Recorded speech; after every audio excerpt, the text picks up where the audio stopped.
অতি ব্যথার স্থানে অভিমানে ক্রোধ হয়। নিমাই শ্রীকৃষ্ণের চরিত্র দেখে মনে ক্রোধ করলেন। ভাবছেন, শ্রীকৃষ্ণ বড় নির্দয় এবং কৃতঘ্ন। গোপীগণের সাথে তার এরূপ ব্যবহার একটুও ভালো নয়। নিজে ত্রিজগৎকে মোহন করতে পারেন, তাই বলে অনুগতা সরল গোপীগণকে মোহিত করে কুলের বাইরে বার করে শেষে পরিত্যাগ করা অত্যন্ত নিষ্ঠুরের কাজ। অতএব এরূপ কৃষ্ণকে আর ভজনা করব না। বরং গোপীগণ ভালো, তারা কৃষ্ণের পাদপদ্মের নিমিত্ত সমুদয় ত্যাগ করল। অতএব কৃষ্ণকে ভজনা না করে গোপীগণকে ভজনা করাই কর্তব্য। নিমাই অহরহ মুখে শ্রীকৃষ্ণ নাম জপ করতেন, কিন্তু এই অবধি গোপীগণকে ভজন করবেন বলে শ্রীকৃষ্ণকে আর ভজন করবেন না, এই মনে স্থির করে মুখে কৃষ্ণ নাম জপ ছেড়ে দিয়ে এক মনে গোপী গোপী নাম জপতে লাগলেন।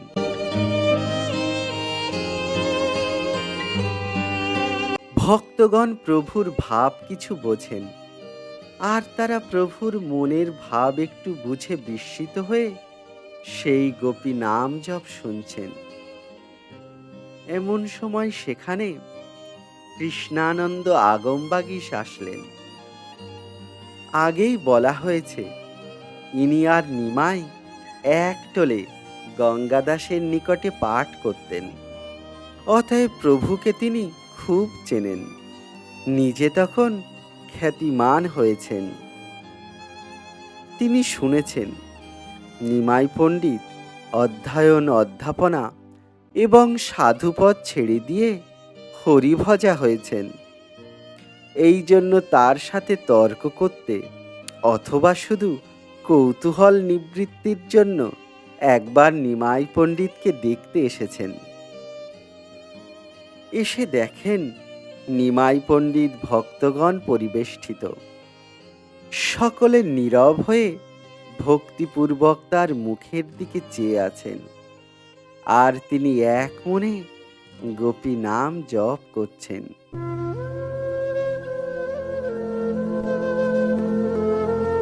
নিমাইয়ের মুখ দেখে আগমবাগীশের জিজ্ঞাসাবৃত্তির নিবৃত্তি হয়ে গেল। দেখেন যে নিমাই অত্যন্ত ভালো মানুষ, মুখে দম্ভের চিহ্ন নেই, বরং তাতে সারল্য ও বিনয়ের জ্যোতি অতি পরিষ্কার রূপে প্রকাশ পাচ্ছে। তখন এরূপ নিরীহ ও ক্ষমতাশূন্য লোকের সাথে কোনো তর্ক কি শাস্ত্রা লাভ করতে তার প্রবৃত্তি হলো না।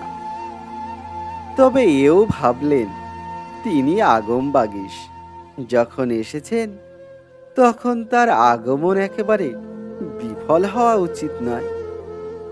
তিনি আসলেন আর চলে গেলেন, অথচ কেউ লক্ষ্য করল না, এ তো হতে পারে না।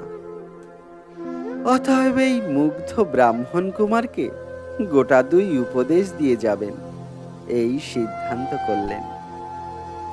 এই ভেবে প্রভুকে বলছেন, পণ্ডিত, তোমার কার্যপ্রণালী শাস্ত্রসম্মত নয়। কিন্তু নিমাই সে কথা শুনুন বা না শুনুন, অবিচলিত হয়েই গোপী গোপী নাম জপতে লাগলেন। তখন আগমবাগীশ আবার বলছেন, তোমার এ প্রণালী অশাস্ত্রীয়। কৃষ্ণ নাম জপায় পুণ্য আছে, এরূপ শাস্ত্রে দেখতে পাই, কিন্তু গোপী নাম জপবার বিধি কোনো শাস্ত্রে তো দেখতে পাই না। অতএব আমি বলি কি, গোপী নাম জপ করা ছেড়ে দাও, বরং কৃষ্ণ নাম জপ করো, তাতে ফল পাবে। কৃষ্ণ নাম কর্ণে প্রবেশ করলে প্রভু মুখ তুললেন।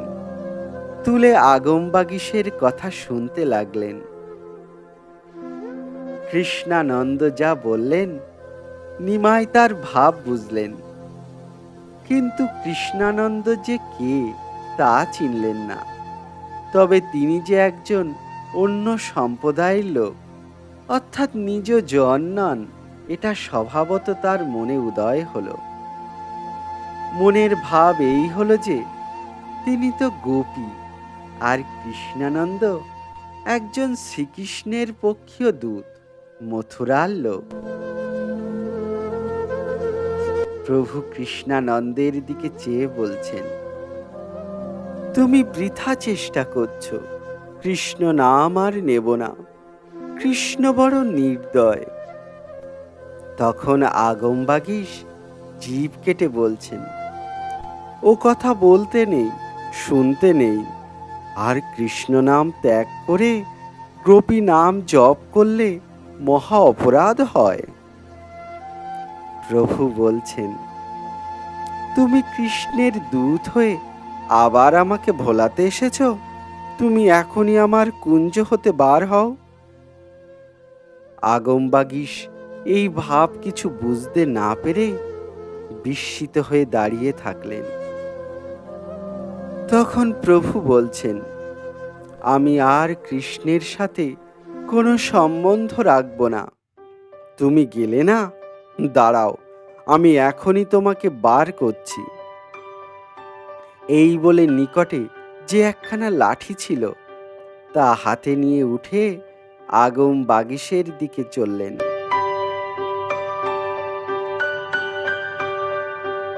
আগমবাগীশ যদি ওই ভাবের ভাবুক হতেন, তবে প্রভু তাকে কৃষ্ণের দূত ভেবে যেরূপ কথা বলছিলেন তা তিনিও সেই ভাব স্বীকার করে তার উত্তর দিতেন।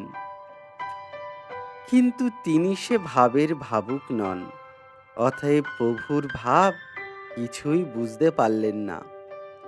তবে তিনি এই বুঝলেন যে একজন অতিশয় বলবান প্রকাণ্ড দেহধারী যুবক লাঠি হাতে করে তাকে ক্রুদ্ধ হয়ে মারতে আসছে।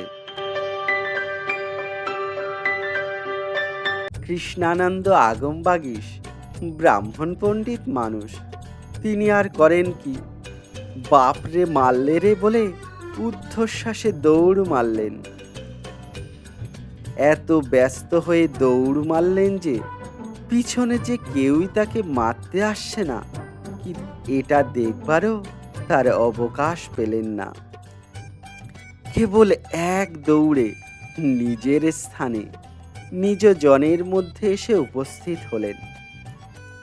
তখন পিছন দিকে চেয়ে দেখলেন যে কেউ আর আসছে না, আর নিজজনদেরকে কাছে দেখে অনেকটা সাহসও হলো, কিন্তু তবু কথা বলতে পারলেন না।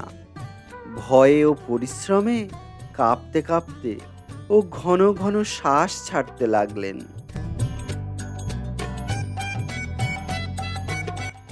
তখন নিজজনের নিকটে হাঁপাতে হাঁপাতে বললেন, আজ একটি ব্রহ্ম হত্যা হচ্ছিল প্রায়, পিতৃপুরুষগণের পুণ্য বলে প্রাণ ফিরে পেয়েছি। যাক, বড় ফাড়া কাটালাম। রাম রাম রাম, এমন স্থানেও মানুষ যায়? যা হোক, এর বিহিত কিন্তু একটা করতেই হবে। নিমাই পণ্ডিত কি দেশের রাজা হয়েছেন নাকি? সকলে কৌতূহলী হয়ে এর বিবরণ জিজ্ঞাসা করায় আগমবাগীশ বললেন, নিমাই পণ্ডিত বড় ভক্ত হয়েছেন শুনে আমি তাকে দেখতে গিয়েছিলাম। দেখি যে কতগুলো অকাল কুষ্মাণ্ডু তার মুখের দিকে চেয়ে রয়েছে, আর নিমাই গোপী গোপী নাম জপ করছে। বেচারার অবস্থা দেখে আমার দুঃখ হলো। গোপী নাম জপা শাস্ত্রে নেই।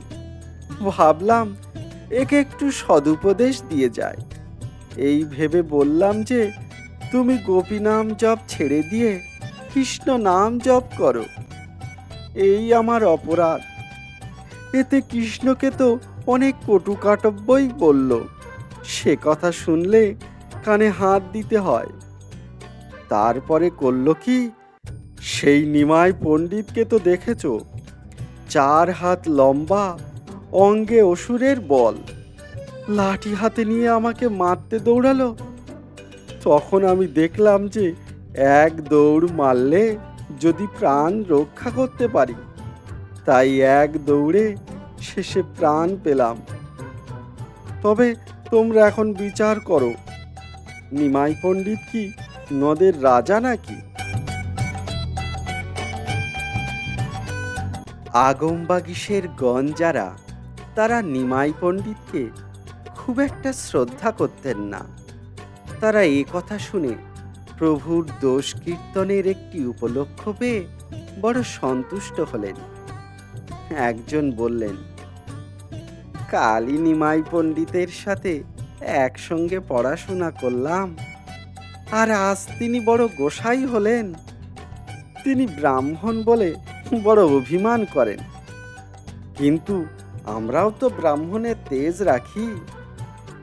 তিনি সে ব্রাহ্মণ মারতে চাইছেন, এত বড় আস্পর্ধা তার হয় কি করে? তিনি কি রাজা নাকি?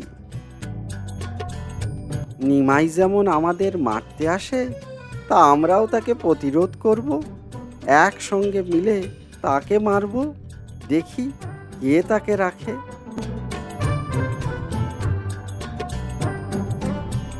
তারা শ্রী নিমাইকে মারবেন এই পরামর্শ করতে লাগলেন। এখন নিমাইয়ের কথা শ্রবণ করুন। তিনি লাঠি হাতে যেই বাহির হও বলে অগ্রবর্তী হয়েছিলেন, তার পশ্চাৎ পশ্চাৎ ভক্তগণ তাকে ধরতে উঠেছিলেন। এদিকে প্রভুর ভাব দেখে আগমবাগীশ চিৎকার করে ভয়ে দৌড় মারলেন। আগমবাগীশের ভয় ওর দৌড় দেখে শ্রীনিমাইয়ের রসভঙ্গ হলো, ও সেই সঙ্গে সঙ্গে তার পরিপূর্ণ বাহ্য হলো।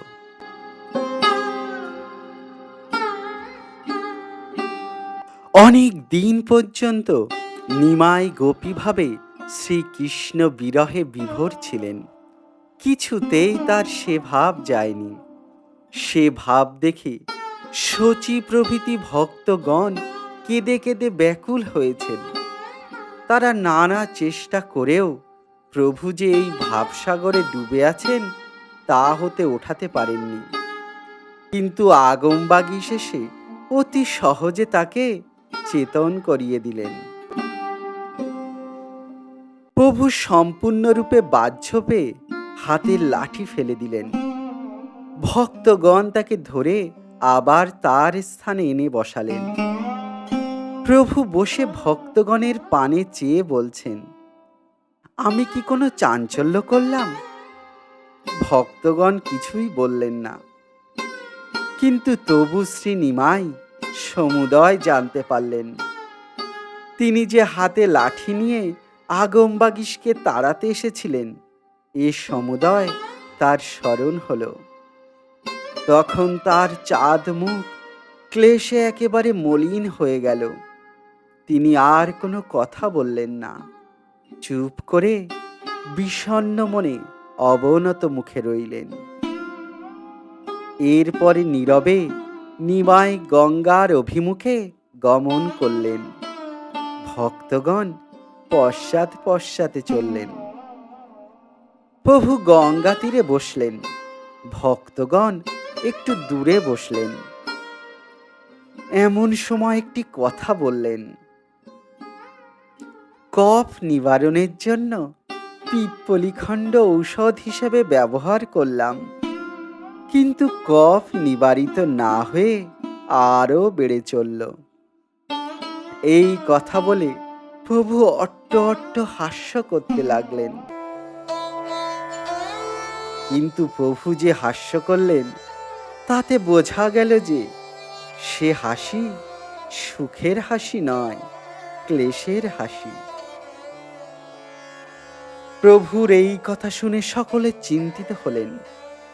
এ কথার অর্থ কি সকলে বিচার করতে লাগলেন। পূর্বেই প্রভু বলেছিলেন এমন সঙ্গ কিরূপে ত্যাগ করবেন, আর এখন বলছেন ঔষধে পীড়া না সেরে বেড়ে চলল। এই দুটি কথা মিলিয়ে সকলে বিচার করতে লাগলেন। নানা জনের নানা মত, কেউ কিছু স্থির করতে পারলেন না। কিন্তু যিনি যাই স্থির করুন না কেন, সকলেই একটি বিষয়ে নিশ্চিত বুঝলেন, সেটি এই যে প্রভু একটা নিশ্চয়ই কিছু নিঠুরালি করবেন, আর মনে মনে তারই যুক্তি করছেন। কি রূপে যে কি করবেন তা মুখ ফুটে বলতে কারো প্রবৃত্তি হচ্ছে না। আসুন, এই সময় নবদ্বীপের কি অবস্থা তা একবার পর্যালোচনা করে দেখা যাক। নবদ্বীপে শ্রী গৌরাঙ্গ প্রকাশ পেয়েছেন। নতুন যৌবন, অমানুষিক রূপ, সুন্দর বসন, সর্বাঙ্গ চন্দন লেপিত, গলায় মালতীর মালা, অতি সূক্ষ্ম শুভ্র উপবিত শ্রী অঙ্গ বেড়ে শোভা ধারণ করেছে। দুষ্ট লোকে সেটা দেখে ঈর্ষা করতে লাগলেন। আবার ভক্তগণ তাকে গৌর হরি ও পূর্ণ ব্রহ্ম সনাতন বলতে লাগলেন ও ভগবানের ন্যায় শ্রদ্ধা ভক্তি ও প্রেম করতে লাগলেন। শ্রী গৌরাঙ্গের সুখবিলাসের অবধি রইল না। তার ভক্তগণ দেহ মন প্রাণ যথা সর্বস্ব তাকে সমর্পণ করেছেন। প্রতি দিবস তার বাড়িতে বিবিধ উপহার আসছে। যিনি যা সর্বোৎকৃষ্ট দ্রব্য ভাবেন তার অগ্রভাগ প্রভুকে না দিয়ে তিনি ভোগ করেন না। যিনি যখনই দর্শন করতে আসেন হাতে ফুলের মালা, চন্দন ও কোনো উপাদেয় দ্রব্য নিয়ে আসেন। এই সমস্ত দেখে দুষ্ট লোকের আর সহ্য হলো না।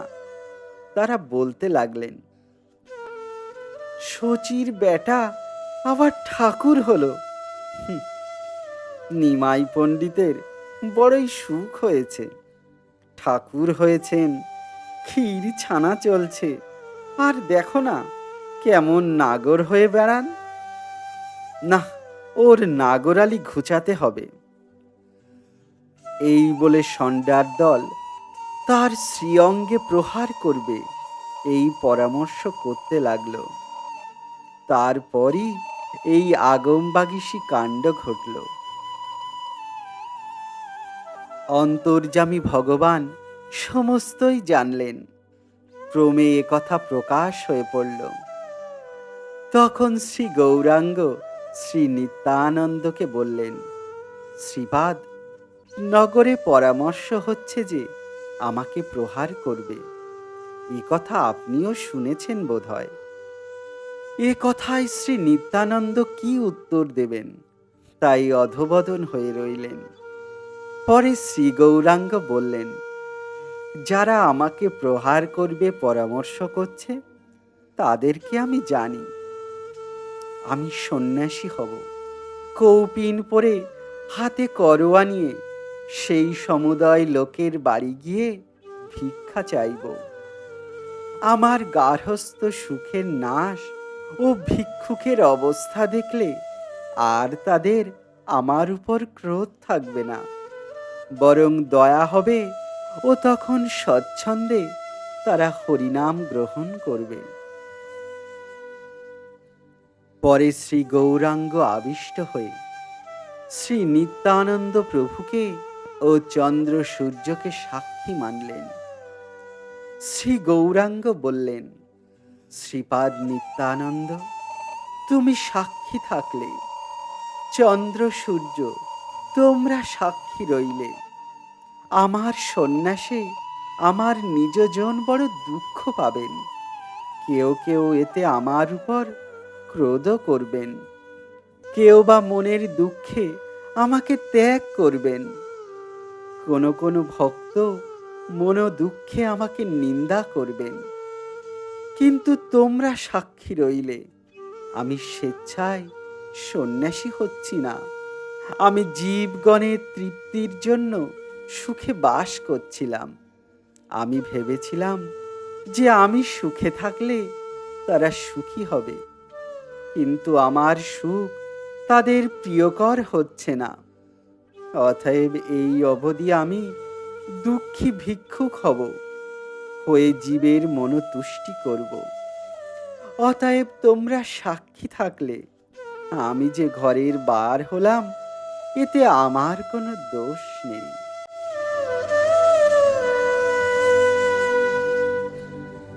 এখন এই কথাগুলির তাৎপর্য পরিগ্রহ করুন। নিমাইকে তার নিজ জনেরা প্রাণের অধিক ভালোবাসেন। তারপরে তার বৃদ্ধ মাতার তিনি ব্যতীত আর কেউ নেই। তার নবীনা ঘরণীর কেবল যৌবনঙ্কুর হচ্ছে। নিমাই এ সমুদয় নিজ জনকে কি দোষে ছেড়ে যাবেন? এমন সমুদয় অনুগত জনের হৃদয়ে শেল হানলে তার নিষ্ঠুর ও কৃতজ্ঞের ন্যায় কাজ করা হয়। তার আত্মীয় স্বজনের কি ইচ্ছা তা অনায়াসে অনুভব করা যেতে পারে। তাদের ইচ্ছা যে শ্রী গৌরাঙ্গ গৃহে থেকে পৃথিবীর যত সুখ আছে সমুদয় ভোগ করুন। প্রভুর অঙ্গে কৌপিন তারা কিরূপে সহ্য করবেন? প্রভু নিত্যানন্দকে নিভৃতে ডেকে বলছেন, শ্রীপাদ, আর তোমরা আমাকে দোষ দিতে পারবে না। আমি তোমাদের তুষ্টির জন্যই সংসারে থেকে আনন্দে দিন যাপন ও নিত্য গীত করছিলাম, কিন্তু জীবের তা সহ্য হলো না, বরং আমার উপরে তাদের ক্রমে ক্রোধ জন্মালো। আমি এখন সমস্ত সাংসারিক সুখ বিসর্জন দিয়ে তোমাদের মনোতুষ্টি চেষ্টা ছেড়ে দিয়ে জীবগণের মনোতুষ্টি করব।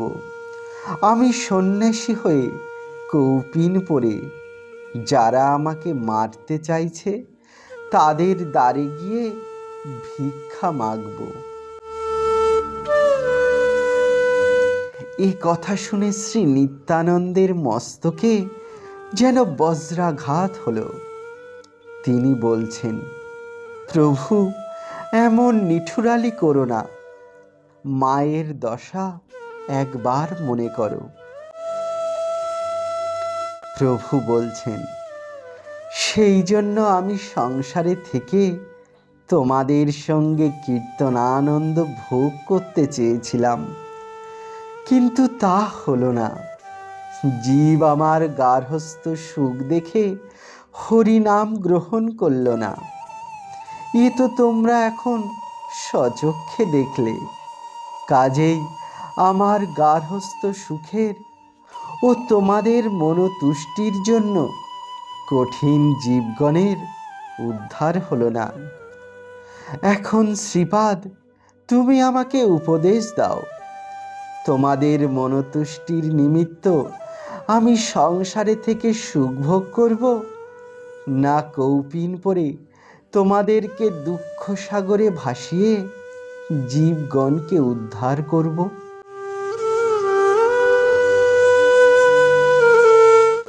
শ্রী নিত্যানন্দ উত্তর করতে পারলেন না, মস্তক অবনত করলেন। নিতাইয়ের নয়ন দিয়ে টপ টপ করে জল পড়তে লাগলো। নিতাই ভাবছেন, প্রভু শ্রী ভগবান, তিনি তার ত্রিতাপিত জীবগণকে স্বয়ং কান্থা করঙ্গধারী হয়ে উদ্ধার করবেন। আমি নিবারণ করলে তিনি শুনবেন কেন? আর আমি বা নিবারণ করি কি বলে? কিন্তু আমার কথা আমি ভাবি না। প্রভু যেখানে গমন করেন আমি সঙ্গে যাব। প্রভুর পথ হেঁটে উপবাসে শীতে রৌদ্রে ক্লেশ হবে, তা নিয়েও অত ভাবছি না আমি। কিন্তু সচিমাতা ও বিষ্ণুপ্রিয়ার কি হবে? এই ভেবে নিতাই চাঁদ ভুবন অন্ধকারময় দেখতে লাগলেন। নিতাই একটু স্থির হয়ে বলছেন, প্রভু, তুমি চিরদিন স্বেচ্ছাময়, তোমাকে কে বিধি দেবে বা নিষেধ করবে? তবে এই নিবেদন, আর 5 জন ভক্তের নিকট এই কথা বলুন, আর যাওয়ার পূর্বে তোমার বিরহে যেন সকলে না মরে যায়, তার উপায় করুন। তখন শ্রী গৌরাঙ্গ শ্রী নিত্যানন্দের কথা শুনে বড় সুখী হলেন ও মধুর হেসে তাকে আলিঙ্গন করলেন। বললেন, তুমি এত ব্যস্ত হও না, আমি এখনই যাচ্ছি না, আর আমি যাওয়ার আগে সকলকে বলে কয়ে স্থির করে তারপর যাব। জয় নিতাই।